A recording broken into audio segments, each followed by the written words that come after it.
After the inauguration of our exhibition, India's Ascent, a new era of growth and influence, we have assembled here on our 78th Independence Day to reflect the fervor of nationalism and patriotism through the dynamic contributions of our Renaissance heroes.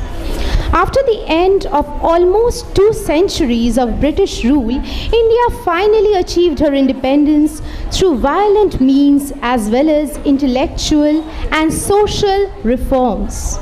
Now, on the basis of this theme, we will experience an enthralling on-stage performance by our students titled জাতীয়তাবাদ ও দেশপ্রেমের আলোকে ভারতের অভ্যুত্থান।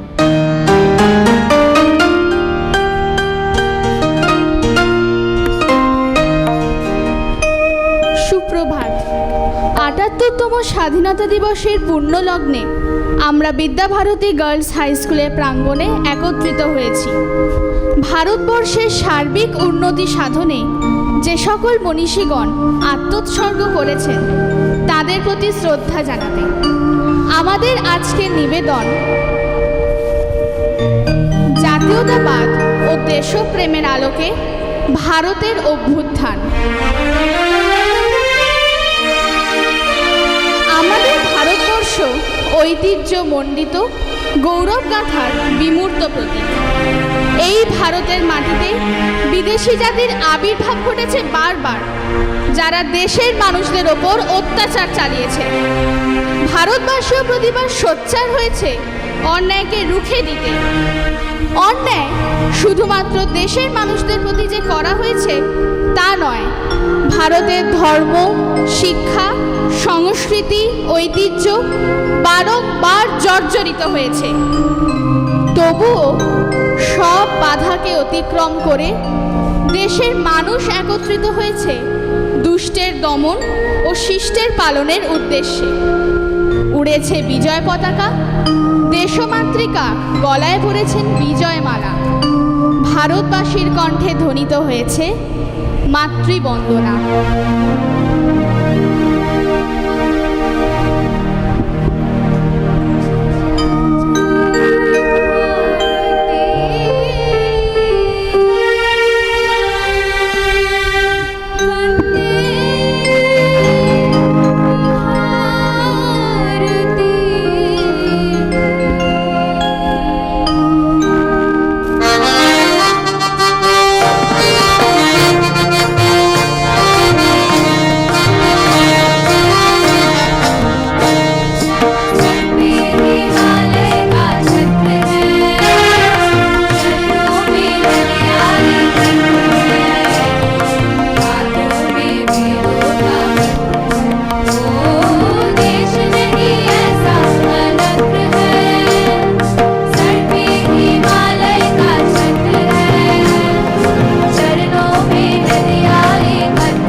স্বৈরাচারী শাসক দল।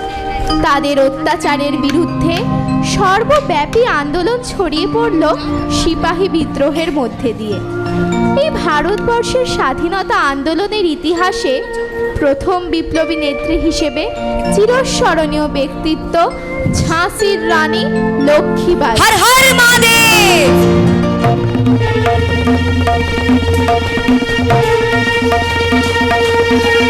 হর হর মহাদেব, হর হর মহাদেব, হর হর মহাদেব। তার প্রবল পরাক্রমে সমগ্র ইংরেজ জাতি ভীত ও স্তম্ভিত হয়ে উঠল। কবি সুভদ্রা কুমারী চৌহান তাই ঝাঁসির রানী সম্পর্কে বলে ওঠেন, सिंहासन हिल उठे राजवंशों ने भ्रुकुटी टानी थी, पूरे भारत में भी आई फिर से नई जवानी थी। घूमी हुई आजादी की कीमत सबने पहचानी थी, दूर फिरंगी को करने की सबने मन में ठानी थी। चमक उठी सन 57 में वह तलवार पुरानी थी, बुंदेले हर बोलो की मुंह हमने सुनी कहानी थी। खूब लड़ी मर्दानी वो तो झांसी वाली रानी थी, तो भी रानी मार काट कर जल्दी बनी सैन्य के पार, किंतु सामने नाला आया था वो संकट विषम अपार। घोड़ा अरा नया घोड़ा था, इतने में आ गए सवार, रानी एक शत्रु बहुतरे होने लगे वार पर वार। होकर गिरी सिंहनी उसे वीर गति पानी थी, बुंदेले हर बोलो की मुंह हमने सुनी कहानी थी। खूब लड़ी मर्दानी वो तो झांसी वाली रानी थी, अभी उम्र कुल 23 की थी, मनुष्य नहीं अवतारी थी। हमको जीवित करने आई वन स्वतंत्रता नारी थी, सिखा गई पथ सिखा गई हमको जो सीख सिखानी थी, बुंदेले हर बोलो की मुंह हमने सुनी कहानी थी। खूब लड़ी मर्दानी वो तो झांसी वाली रानी थी। जाओ रानी याद रखेंगे ये कृतज्ञ भारतवासी, यह तेरा बलिदान जगावेगा स्वतंत्रता अभिनाशी। तेरा स्मारक तू ही होगी, तू खुद अमिट निशानी थी, बुंदेले हर बोलो की मुंह हमने सुनी कहानी थी। खूब लड़ी मर्दानी वो तो झांसी वाली रानी थी, खूब लड़ी मर्दानी वो तो झांसी वाली रानी थी, खूब लड़ी मर्दानी वो तो झांसी वाली रानी थी। নারী শক্তির আর এক নাম প্রীতিলতা ওয়াদ্দেদার, যিনি মাস্টারদা সূর্য সেনের নেতৃত্বে জালালাবাদ বিদ্রোহে সামিল হন। শুধু তাই নয়, দেশের অগণিত নারীদের উদ্বুদ্ধ করেন ইংরেজদের বিরুদ্ধে সশস্ত্র সংগ্রামে অংশগ্রহণ করতে এবং নিজে আত্মোৎসর্গ করেন স্বাধীনতার উদ্দেশ্যে। এছাড়াও ছিলেন স্বনামধন্য চিকিৎসক লক্ষ্মী স্বামীনাথন, যিনি স্বাধীনতা সংগ্রামে সক্রিয়ভাবে অংশগ্রহণ করেন ও নেতাজির আইএনএতে এক সফল অধিনায়কের ভূমিকা পালন করেন। ভারতের নবজাগরণে ভগিনী নিবেদিতার নামও বিশেষভাবে উল্লেখযোগ্য। তিনি চেয়েছিলেন স্ত্রী শিক্ষার বিস্তার তথা ভারতের সর্বাঙ্গীন উন্নতি। ভারতীয় নারীদের জাতীয়তাবাদে উদ্বুদ্ধ করতে ও নারী শিক্ষার প্রসার ঘটাতে সরোজিনী নাইডুর অবদানও অনস্বীকার্য। রাষ্ট্রকবি মৈথিলী শরণ গুপ্তের রচনায় উঠে এসেছে ভারতীয় নারীদের আত্মবিশ্বাস ও প্রতিবাদী চেতনা।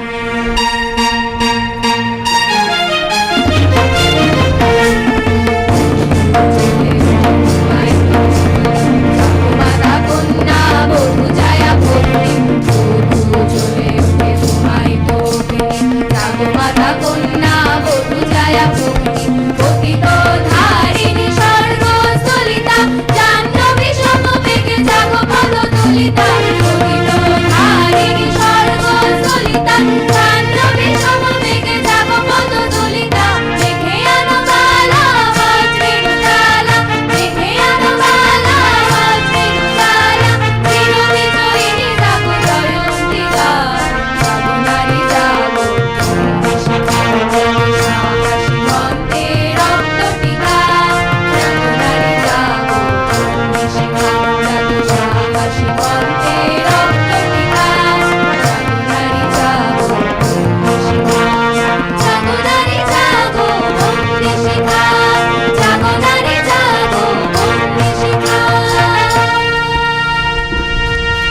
স্বাধীনতার ইতিহাসে ভারতবর্ষে এমন অনেক মনীষী এসেছেন যারা ভারতকে শুধুমাত্র স্বাধীন করতে নয়, ভারতের সার্বিক উন্নতির লক্ষ্যে এগিয়ে এসেছিলেন।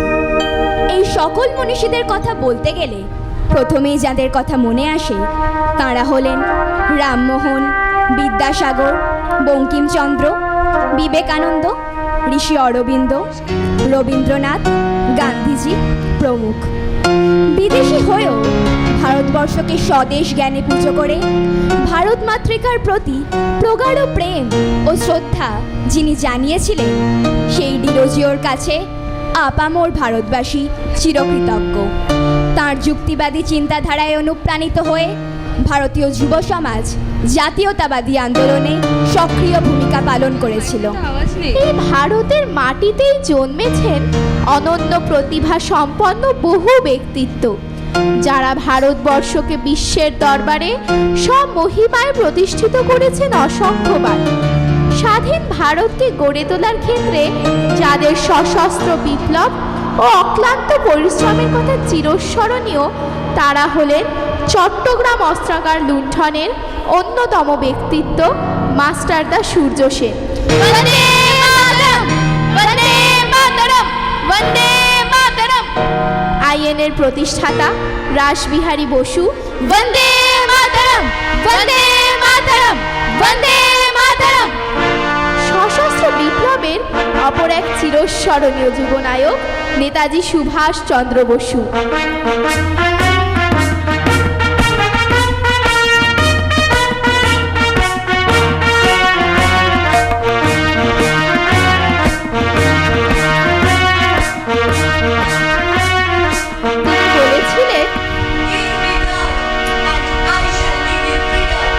তার এই আহ্বানে দেশবাসী উদ্বুদ্ধ হয়ে দেশ সেবায় আত্মনিয়োগ করেছিলেন।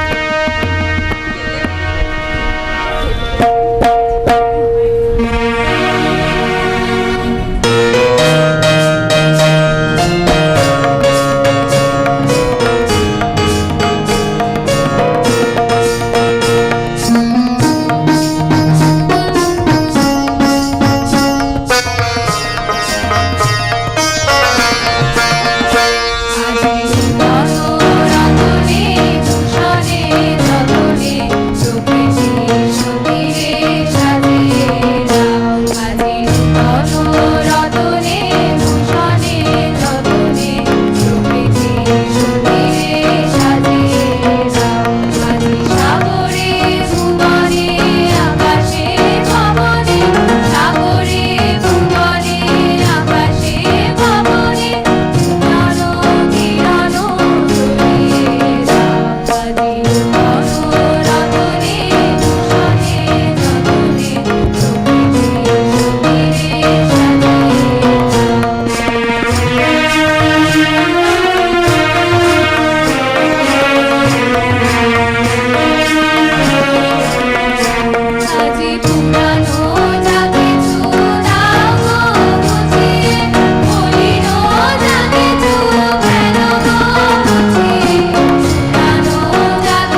স্বামীজির জাতীয়তাবোধ ছিল গভীরভাবে আধ্যাত্মিকতায় ও নৈতিকতায় প্রথিত।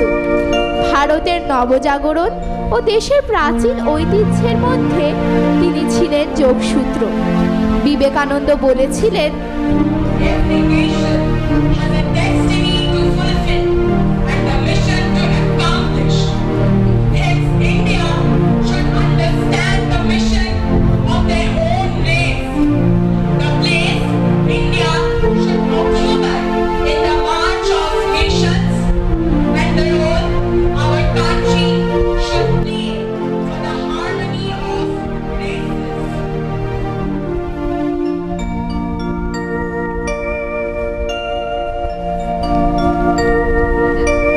জাতি, ধর্ম, বর্ণ নির্বিশেষে যারা মানবাত্মার জয়গান ঘোষণা করেছিলেন তাদের মধ্যে উল্লেখযোগ্য হলেন লালন ফকির ও রবীন্দ্রনাথ।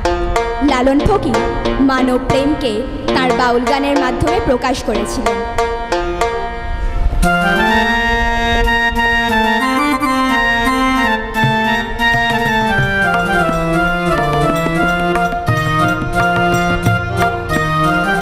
রবীন্দ্রনাথ রাখি বন্ধনের মাধ্যমে ভ্রাতৃত্ববোধের জাগরণ ঘটিয়েছিলেন এবং সমগ্র ভারতবাসীকে এক নিবিড় ঐক্যবন্ধনে আবদ্ধ করেছিলেন।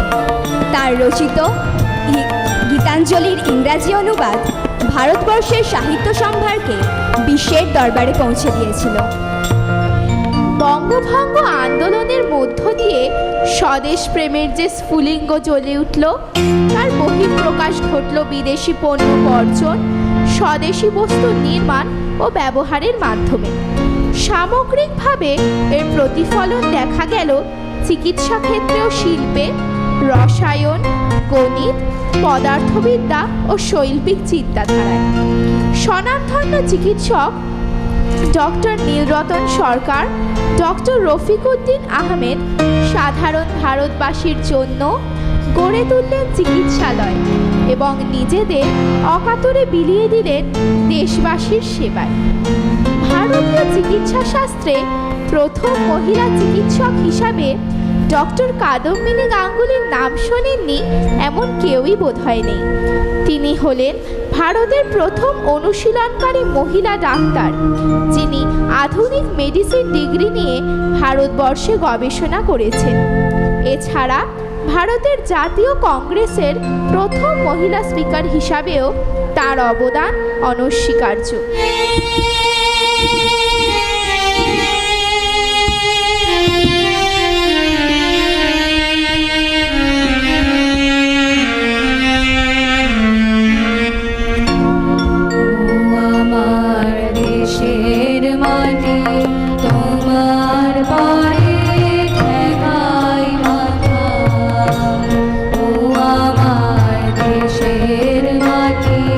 তোমার পরে ঠেকাই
আচার্য প্রফুল্লচন্দ্র রায়ের হাতে গড়ে উঠল বেঙ্গল কেমিক্যাল ও ফার্মাসিউটিক্যাল ওয়ার্কস।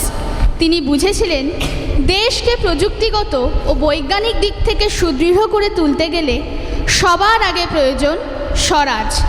তার কণ্ঠে ধ্বনিত হয়েছিল, science can afford to wait but swaraj can not. এরপর বহু মনীষীদের ঐকান্তিক প্রচেষ্টায় ও বিপ্লবীদের আত্মবলিদানের মাধ্যমে দেশ স্বাধীনতা লাভ করল। আচার্য প্রফুল্লচন্দ্র রায়ের ভাবাদর্শ ও মহৎ চিন্তাকে যারা এগিয়ে নিয়ে গেলেন তাদের মধ্যে অন্যতম হলেন ডক্টর মেঘনাদ সাহা, সত্যেন্দ্রনাথ বসু, এইচ.জে. ভাবা, বিক্রম সারাভাই প্রমুখ। এই প্রকল্পের প্রধান কাণ্ডারি হয়ে উঠলেন প্রখ্যাত বৈজ্ঞানিক ডক্টর মেঘনাদ সাহা। তাই তৎকালীন দেশের প্রধানমন্ত্রী জওহরলাল নেহরুর কাছে প্রথম পঞ্চবার্ষিকী পরিকল্পনার মধ্য দিয়ে ভারতকে বিজ্ঞান ও প্রযুক্তিগত দিক থেকে উন্নত করবার অনুরোধ জানালেন। প্রস্তাব গৃহীত হল। পণ্ডিত নেহরুর হাত ধরে ভারতীয় বৈজ্ঞানিকদের চেষ্টায় আমাদের দেশ এগিয়ে গেল অন্তরিক্ষ বিজয় অভিযানে ও প্রযুক্তিগত উন্নতির পথে। প্রযুক্তিগত গবেষণার ক্ষেত্রে ভারতকে সমৃদ্ধ করতে প্রতিষ্ঠিত হল ইন্ডিয়ান স্পেস রিসার্চ অর্গানাইজেশন ও ভাবা অ্যাটমিক রিসার্চ সেন্টার।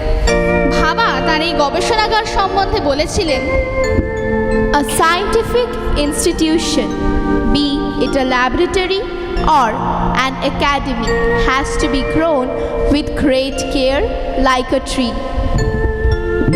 এবং বাস্তবেও তিনি তার বক্তব্য অনুযায়ী কাজ করে সমগ্র দেশবাসীর কাছে প্রেরণা স্বরূপ হয়ে রয়েছেন।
ক্ষেত্রে যে মহান মানুষটির অবদান না বললেই নয়, তিনি হলেন আচার্য জগদীশচন্দ্র বসু।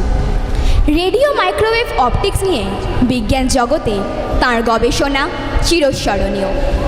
ক্রেস্কোগ্রাফ আবিষ্কারের মাধ্যমে তিনি প্রথম উদ্ভিদের বৃদ্ধি পরিমাপক যন্ত্র বিশ্ববাসীর সামনে তুলে ধরেন। তাঁর কঠোর পরিশ্রম এবং অনন্য প্রতিভার ফসল হল বসু বিজ্ঞান মন্দির। আর এই মন্দিরের প্রধান পূজারিণী হিসাবে তিনি যাকে পেয়েছিলেন, তিনি স্বামীজির আশীর্বাদ ধন্যা পরম প্রিয়া ভগিনী নিবেদিতা। জগদীশচন্দ্র বসুর সান্নিধ্যে এসে নিবেদিতা উপলব্ধি করলেন যে পরাধীন ভারতের পরিপ্রেক্ষিতে জগদীশচন্দ্রের গবেষণার গুরুত্ব অসীম। একদিন ভগিনী নিবেদিতা বিজ্ঞান সম্বন্ধীয় আলোচনার জন্য ছুটে গেলেন প্রেসিডেন্সি কলেজে প্রফেসর বসুর কাছে।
গণিতজ্ঞ শ্রীনিবাস রামানুজন জীবনের স্বল্প পরিসরে গণিত জগতে এক সুদূর প্রসারী অবদান রেখেছেন। গণিতের বিভিন্ন শাখায়, বিশেষ করে তার mathematical analysis, infinite series, continued fraction, number theory এবং গেম থিওরি গণিত জগতে এক নতুন চিন্তাভাবনার উন্মেষ ঘটিয়েছিল। আরেকজন বিখ্যাত গণিত বিশারদ ছিলেন শকুন্তলা দেবী, যাকে হিউম্যান কম্পিউটার বলা হয়ে থাকে। রাশিবিজ্ঞানের জনক প্রশান্তচন্দ্র মহালানবিসের নাম ভারতবর্ষ তথা সমগ্র বিশ্ববাসীর কাছে অবিস্মরণীয় হয়ে থাকবে তাঁর সৃষ্ট ইন্ডিয়ান স্ট্যাটিস্টিক্যাল ইনস্টিটিউটের মধ্যে দিয়ে।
অর্থনীতি ও শিল্প বাণিজ্যকে সক্রিয় করে তুলতে পুঁজিবাদী ভারতবর্ষের পুনর্গঠন ও উন্নতি সাধনের জন্য যারা এগিয়ে এলেন তাদের মধ্যে অগ্রগণ্য গোবিন্দরাম সেকসারিয়া, স্যার রাজেন্দ্রনাথ মুখার্জি, দৌরবজি টাটা প্রমুখ।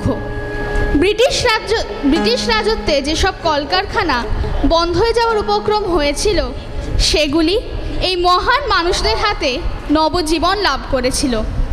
শিল্পে, সাহিত্যে ও সাংস্কৃতিক চেতনায় যারা ভারতবর্ষকে সমৃদ্ধ করেছিলেন তারা হলেন ওস্তাদ আলাউদ্দিন খাঁ, উদয়শঙ্কর, নন্দলাল বসু, রামকিঙ্কর বেইজ, মুলকরাজ আনন্দ প্রমুখ ব্যক্তিত্ব।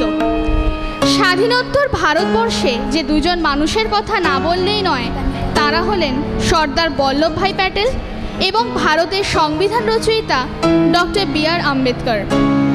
ভারতের উন্নতি সাধন ও জাতীয়তাবাদের উন্মেষ, এই সব কিছুর ঊর্ধ্বে ছিল দেশমাতৃকার প্রতি তাদের অকুণ্ঠ শ্রদ্ধা এবং প্রগাঢ় ভালোবাসা। তাই বোধহয় এই সকল মনীষীগণ পেরেছেন ভারতাত্মার সঙ্গে বিশ্বাত্মার মেলবন্ধন ঘটাতে। আজকের এই দিনে এই সকল যুগনায়কদের প্রতি আমরা সশ্রদ্ধ প্রণাম নিবেদন করছি।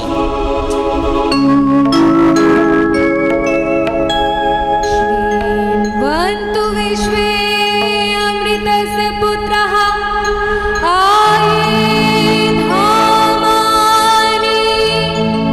दिव्यानि तस्तु वेदामेतं पुरुषं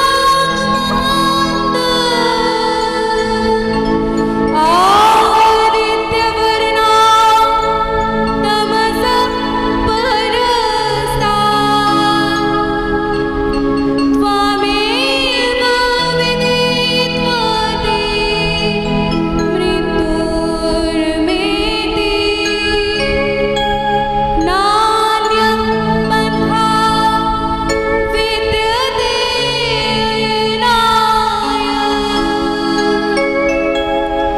नान्यं पन्था विद्यते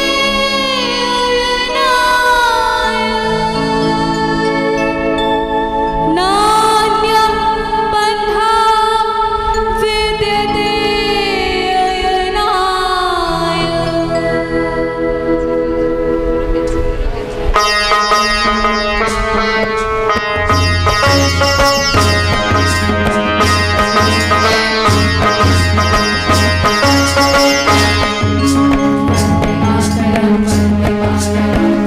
मातरं मातरं वन्दे मातरं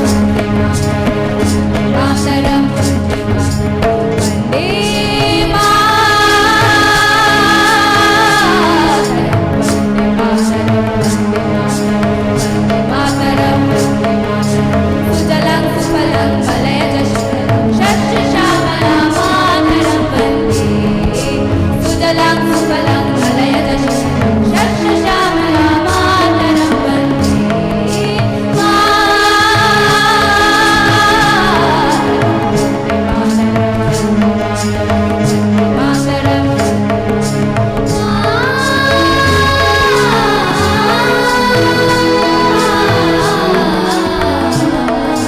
शुभ्रज्योत्स्ना पुलकितयामिनी फुल्लकुसुमिता विमलशोभिनी शुभ्रज्योत्स्ना पुलकितयामिनी फुल्लकुसुमिता विमलशोभिनी सुहासिनी सुमधुरभाषिणी सुखदां वरदां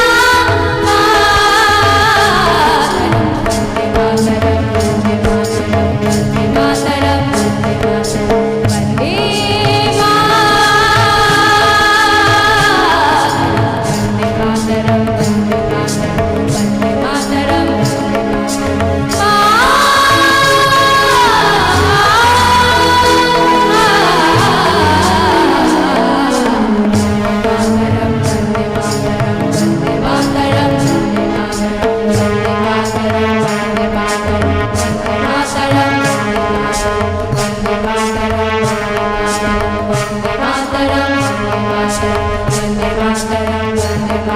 वन्दे मातरं वन्दे मातरं